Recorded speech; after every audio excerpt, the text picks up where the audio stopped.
Hello, ladies and gentlemen, and welcome back to another episode of Down to Earth Astronomy.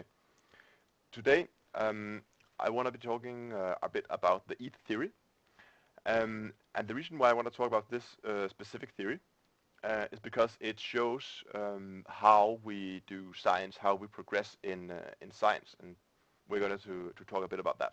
But first, about the Aether theory. The Aether theory is that all of space is filled with some kind of medium, some kind of material that allows electromagnetic radiation, so for instance light, to progress through space.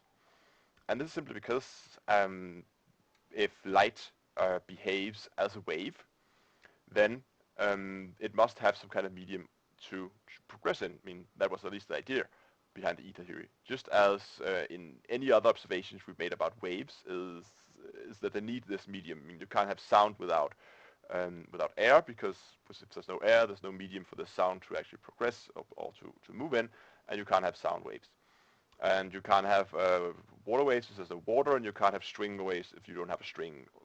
All that that kind of observations. So when people realized that this that light behaved as waves or have wave-like properties, they thought, well, then there must be some kind of medium that fills all of space that ensures that light can progress. So back in 1885, there was conducted an experiment called the Michelson-Morley experiment by two guys called Albert Michelson and Edward Morley, and they wanted to test this Aether theory. So what they did was they said, well, if we look at Earth, then of course Earth will be moving through space. This could either be due to the Earth's rotation around the sun's movement within the galaxy, and the galaxy's movement in the universe. So as Earth is moving around the universe, of course it will move through the ether. And therefore light should experience some kind of ether resistance, just like you would feel air resistance when you move through the air. So what they did was they took some lights and they pointed them in different directions, both in the direction that the Earth was traveling and in the opposite direction, and several other directions as well. And so what they would expect was that the light was pointed in the direction of the direction that Earth was traveling would be traveling slower than the light pointed in the opposite direction. Simply because that this light would, the light in the forward direction would feel this ether resistance. So they did this for several different directions, but they were unable to measure any differences in the light traveling time. And therefore, they simply must conclude that the Aether theory must be wrong. There can't be this medium that the light can travel in. And this was one of the main contributors for actually putting the final nail in the coffin on the Aether theory. But again, the reason why I want to talk about this theory in particular, first because I think it's an interesting theory, but also because it shows how we actually do science. Anyway, let's get a clean sheet here. So if we go out into nature and we make some kind of observation. Oh, okay. So we make an observation about nature. This could be that the light has wave-like properties.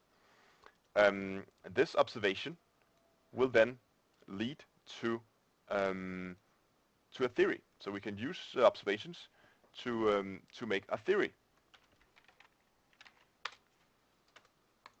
Okay, this theory could then be, for instance, the Aether theory. So we observe that the light has wave-like properties.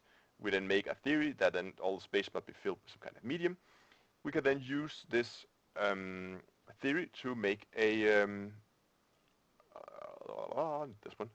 to make some kind of prediction.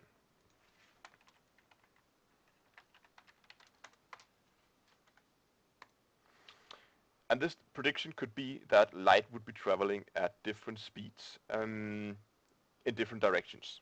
So what we can then do, once we have a prediction, we can go out and we can make an experiment.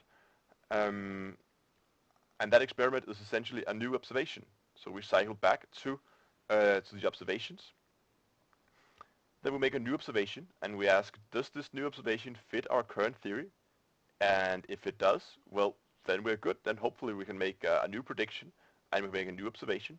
And we can keep going around this loop until we make an observation that does not fit our theory.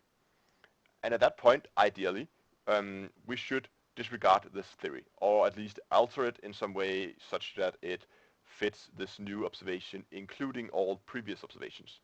Otherwise, we need a new theory to um, to explain both the new observations, but also all previous observations. And this is, well, a very, very simplified model of how we do science, how science works. Um,